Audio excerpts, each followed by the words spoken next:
14/9/2024 சனிக்கிழமையில் பத்மநாப ஏகாதேசியும் விஷ்ணு பரிவர்த்தனை ஏகாதேசியும் வருகின்றன.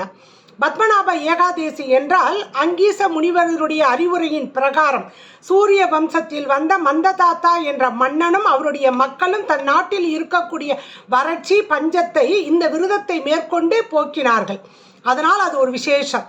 விஷ்ணு பரிவர்த்தனை ஏகாதேசி அப்படின்னா ஆடி மாசத்தில் சயன கோலத்தில் விஷ்ணு பகவான் படுத்திருப்பாரு. அதுலேருந்து கொஞ்சம் புரண்டு படுப்பாராம் இந்த ஏகாதேசியில. அதனால தான் இதுக்கு விஷ்ணு பரிவர்த்தனை ஏகாதேசின்னு பேரு.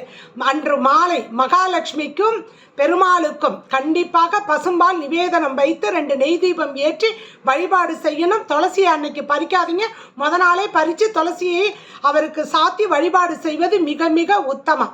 முடிஞ்சவங்க என்ன ஸ்லோகம் சொல்லணும் நான் கமெண்ட்ல கொடுத்துட்றேன். சகல தோஷம் போக்கும் ஏகாதேசி மறந்து விடாதீர்கள்.